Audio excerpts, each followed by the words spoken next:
Hai teman, selamat datang di channel Sekate New.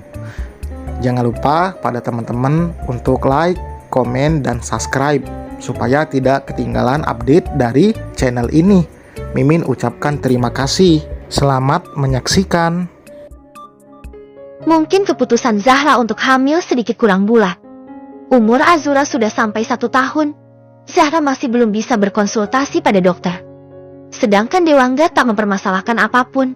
Mereka sudah memiliki Azura untuk hidup mereka, jadi terserah Zahra mau memiliki lagi atau tidak.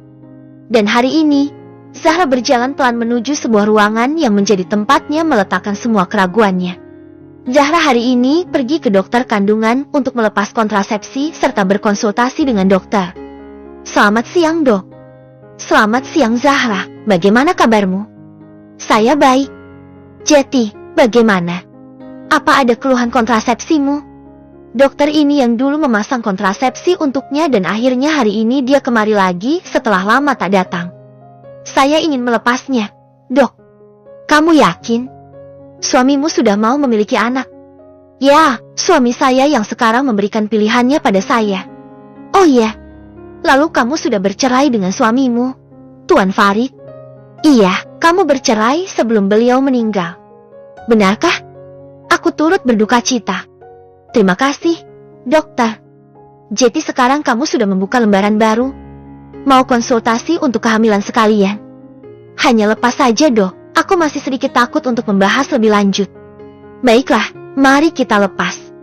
Zahra hanya mengangguk dan mengikuti dokter keranjang penanganan. Jantung Zahra berdegup begitu kencang karena gugup. Penanganan hampir 30 menit. Akhirnya dokter mengatakan selesai.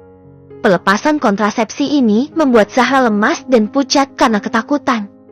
Harusnya dia membawa Dewangga bersamanya. Dijeda dulu ya berhubungan dengan suami. 2 malam saja sampai lebih rileks. Baik, Dok.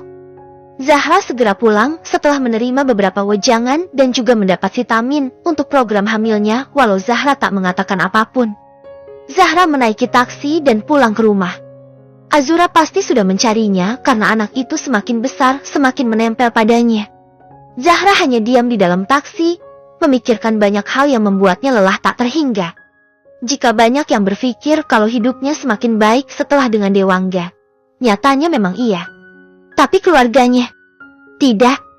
Zahra kira setelah kejadian 1 tahun lalu, tak akan membuat Zahra berurusan dengan orang tuanya, tapi ini berlanjut. Orang tuanya terus saja mencari celah agar membuat namanya atau nama Dewangga buruk. Sangat membuat sakit kepala. Zahra menghela nafas, mencoba tak memikirkan mereka seperti kata Dewangga setiap hari. Jangan pikirkan apapun sayang, terutama keluargamu. Pikirkan saja bagaimana keluarga kecil kita ini. Zahra menunduk. Dia sebenarnya sangat malu karena keluarganya banyak berita simpang siur yang sampai mana-mana. Lama Zahra menunduk. Akhirnya taksi yang dia tumpangi sudah berhenti di depan rumahnya. Zahra segera membayar taksi itu dan keluar dari taksi. Zahra mengerutkan keningnya. Mobil Dewangga ada di pekarangan. Kenapa siang sudah pulang? Zahra segera masuk dan melihat Dewangga ada di ruang tamu bersama Azura. Mas, dari mana sayang? Aku dari dokter. Belum selesai Zahra menjawab. Dewangga segera berdiri dan mendekati Zahra untuk mengecek tubuh Zahra. Kamu sakit? Sayang, kok gak bilang? Aku gak sakit, aku dari lepas kontrasepsi. Dewangga Uang mendengar ucapan Zahra tak segera menjawab dan masih berpikir. Apa yang membuat Zahra mau lepas kontrasepsi? Dia mimpi apa? Kok gak bilang, aku kan bisa mengantarmu. Aku hanya spontan saja kepikiran punya anak jadi pergi begitu saja. Di mana pengasuh Azura? Sudah aku usir, dia memberi contoh tak baik untuk Azura. Contoh tak baik bagaimana maksudnya? Ya seperti wanita murahan, aku memecatnya. Oh, berarti besok kamu harus mencari pengasuh lagi. Sepertinya sudah 4 kali ini kamu memecat pengasuh. Iya besok aku cari pengasuh. Zahra tersenyum dan memeluk Dewangga. Lelaki ini memang bisa diandalkan sejauh ini. Dewangga menyimpan semuanya. Menyimpan rahasia bahwa para pengasuh yang dibawa oleh Zahra dari yayasan itu semua tak beres, bahkan yang terakhir terang-terangan telanjang di depan Dewangga. Dewangga tak tergoda dan benar-benar memberi timah panas pada wanita itu untuk menghukumnya. Hanya memecatnya tak akan memberi rasa jera apapun. Mas. Iya sayang. Kamu gak apa? Kan kalau kita punya anak lagi. Maksud kamu apa? Aku bahagia sayang. Azura akan punya adik. Zahra tersenyum. Mendapat jawaban yang menenangkan dari Dewangga adalah salah satu hal yang membuat Zahra tenang. Kamu mau makan apa hari ini? Aku ingin tempura mas. Ayo kita makan di restoran Jepang. Rasanya kita sudah lama tak makan di luar beberapa waktu ini. Iya, Azura juga belum pernah kita ajak keluar ya. Kamu istirahat dulu. Akan aku siapkan Azura. Aku saja. Sayang, perutmu pasti sakit karena lepas kontrasepsi tadi. Kamu rileks saja, jangan banyak gerak. Akhirnya Zahra tak menjawab dan memilih untuk berbaring di sofa karena memang perutnya sedikit melilit setelah turun dari taksi tadi. Dewangga hanya tersenyum. Dewangga sudah menduga ini karena sedari awal Zahra berkata akan lepas kontrasepsi. Dewangga sudah mencari beberapa artikel tentang ini. Dewangga lantas pergi membawa Azura ke kamarnya untuk mandi dan berganti baju. Dewangga tentu sekarang semakin mahir merawat Azura dan juga Azura tak rewel walau ada Zahra di rumah. Mama sakit sayang. Kamu jangan ganggu Mami ya, sama Papa saja. Mama? Iya, mandi dulu, baru dengan Mama. Azura sudah mengerti dan akhirnya bermain lagi di dalam bathtub. Dewangga tersenyum lembut. Bukankah dia sudah sangat bahagia? Azura sudah tumbuh dengan baik walau bukan dengan orang tua asli. Anak gadis Papa, kamu harus tumbuh dengan baik dan pandai ya. Mama dan Papa akan melakukan apapun yang terbaik untuk kamu. Azura tertawa saat Dewangga berbicara sambil menyiram tubuh mungilnya agar busa sabun hilang. Setelah selesai mandi, Dewangga membawa Azura ke kamar lagi dan mengambil sebuah dress floral untuk Azura. Tak lupa juga stocking. Dewangga memang sangat kritis tentang penampilan Azura, apalagi memakai dress-dress seperti ini. Dia tak mau anak gadisnya dilecehkan oleh orang-orang yang memiliki gangguan pandangan seksual. Di luar cukup panas loh mas. Dewangga menoleh dan mendapati Zahra sudah berdiri di ambang pintu. Zahra menatap suami dan anaknya aneh. Azura pakai dress sayang. Kalau pakai dress kenapa? Dress Azura juga gak terlalu pendek. Tapi nanti kalau Azura duduk pasti kesingkap. Mas, kan bisa pakai celana pendek. Kalau pakai stocking pasti gak nyaman. Sayang, nanti kalau ada yang melecehkan Azura gimana? Mas, Azura di bawah pengawasan kita, dan kita makan juga di tempat yang private. Jangan aneh-aneh deh. Zahra menghela nafas dengan suaminya ini yang overprotective padanya dan Azura. Sebenarnya tak ada masalah dengan semua ini, tapi kadang membuatnya jengkel. Zahra beberapa kali saat akan keluar di revisi Dewangga karena berpakaiannya walau tidak se-ekstrim Farid dulu. Yang tidak direvisi adalah vulgar di depan Dewangga. Mas, aku tunggu di depan. Lebih baik kamu pakaikan Azura yang nyaman saja, jangan ribet. Kasian. Iya sayang. Dewangga menatap nyalang wanita di depannya. Wanita dengan perut membuncit itu malah menatap Dewangga dengan tatapan kemenangan. Dia tak suka ada wanita-wanita murahan berkeliaran di sekitarnya sekarang. Apa maumu? Menurutmu apa? Kau pasti sudah paham dengan dramaku ini. Dewangga terdiam. Ya, dia tahu betul apa yang diinginkan Windy. Wanita ini adalah Windy yang tengah hamil 6-7 bulanan. Windy masih setia duduk di bangkunya dan menatap interior kantor Dewangga sambil membayangkan kalau dirinya bisa bersama Dewangga. Menjadi nyonya dari perusahaan raksasa ini membuatnya hidup dengan nyaman selamanya. Angga, kamu tahu satu hal, mungkin kamu akan mendapat surat tugas setelah ini. Kasian sekali Zahra kedua suaminya menghamili wanita lain. Apa dia seperti paus mati? Sayangnya aku tak menghamilimu. Siapa yang percaya padamu? Angga, bajingan sepertimu ini sangat sulit dipercaya. Kita lihat apa istrimu percaya padamu. Tapi tak ada yang percaya pada ular sepertimu. Win, siapa yang tak mengenal pengusaha yang banyak melakukan kecurangan sepertimu? Kita lihat saja. Aku atau kamu yang akan jatuh. Jika aku menang, kamu harus menikah denganku. Windy berdiri begitu saja dan pergi dari sana, sedangkan Dewangga mengusap wajahnya kasar. Dia benar-benar pusing sekarang. Bukan karena Windy hamil, tapi bagaimana tanggapan Zahra. Dewangga sadar betul bisa membungkam semua media untuk tak menyorot berita ini. Tapi bagaimana dengan Zahra? Istrinya adalah target nomor 1 Windy. Dan wanita itu bisa melakukan strategi apapun untuk menghancurkan hubungannya dengan Zahra. Tapi dia tak menghamili Windy. Bagaimanapun Dewangga mengingat, tetap saja Dewangga tak ingat apapun bahkan selama menikah dengan Zahra. Dia tak pernah menginap di luar. Dan tak ada kegiatan mencurigakan apapun. Detik, dedek. Dewangga menoleh melihat ponselnya, tertera nama istrinya di sana. Jantung Dewangga benar-benar berdegup semakin kencang karena panggilan ini.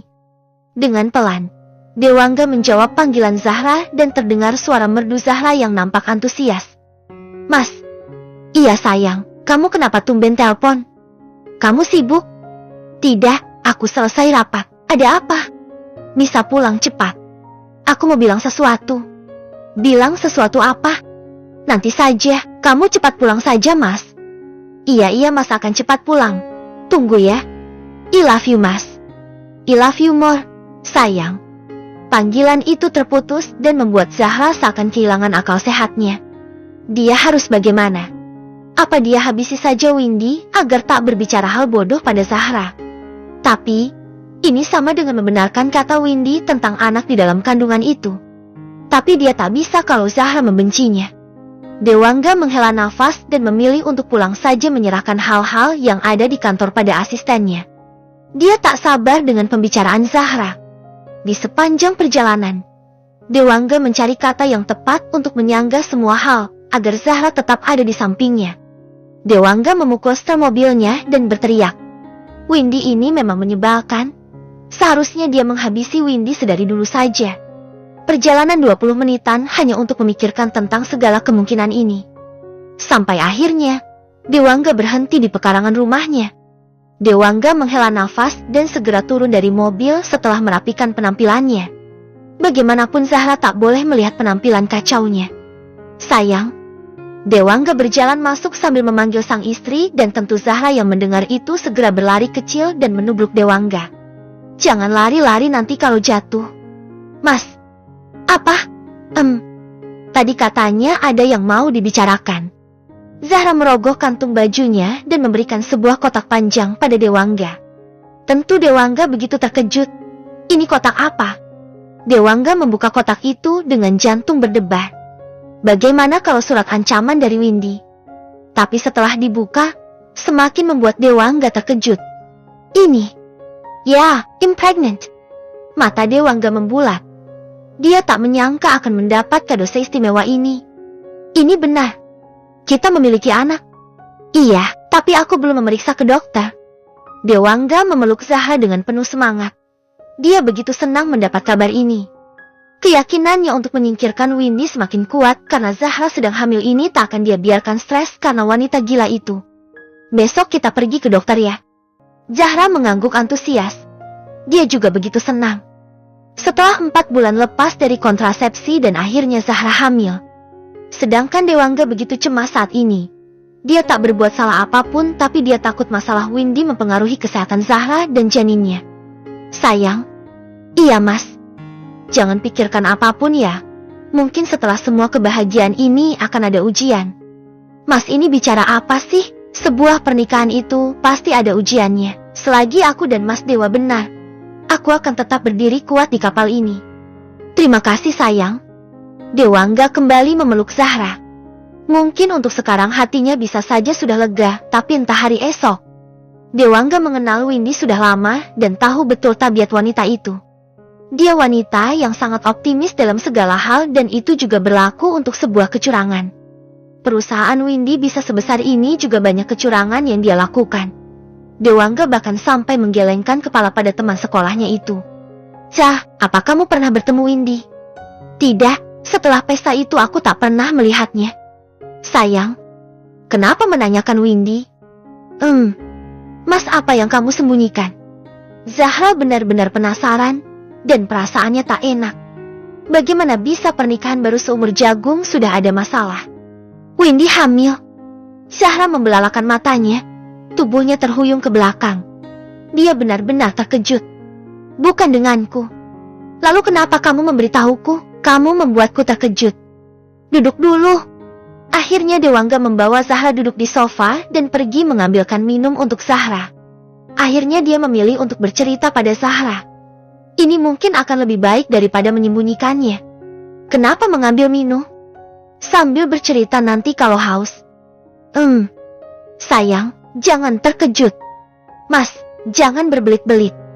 Katakan apa yang terjadi, kenapa kamu memberitahuku kalau Windy hamil? Sebenarnya tadi dia datang ke kantor dengan perut sedikit membuncit. Kenapa ke sana? Dia kata kalau itu anakku. Apa? Dia benar anakmu? Meyeses. Bukan anakku, selama menikah dengan kamu. Aku tak pernah melakukannya dengan orang lain dan satu hal. Dulu pun sebelum menikah aku selalu main aman. Lalu kenapa dia mengklaim kehamilannya adalah anakmu? Aku juga gak tahu. Aku bahkan hampir mencekik lehernya karena saking geramnya. Mas. Seketika Dewangga terdiam saat suara pelan dan rendah Zahra memanggilnya. Hawa dingin yang tersebar benar-benar membuatnya takut. Iya, aku percaya padamu. Tak perlu katakan apapun lagi, tapi sampai ini semua terbukti kalau Windy atau entah wanita lain ada hubungan spesial denganmu, aku tak akan segan pergi dari sini dan tak pernah mau menemuimu lagi. Sayang, jangan mengancamku seperti itu. Aku bisa mati. Mas, aku serius. Aku juga serius. Aku tak akan bisa mencari penggantimu. Dewangga benar-benar mengatakan hal itu dengan tulus, karena Zahra memang sudah menjadi sebagian dari hidupnya. Sedangkan Zahra mencoba percaya dengan hal seperti ini sangat sulit. Dia pernah tersakiti dan menangis sepanjang malam karena wanita ketiga yang merusak hubungan rumah tangganya dan harus rela melepaskannya. Dan menghadapi situasi ini sangat sulit dan bisa membuatnya benar-benar trauma berat jika semua kepercayaannya dicurangi lagi. Tapi Zahra berharap tidak akan kecewa lagi saat menaruh harapan pada Dewangga.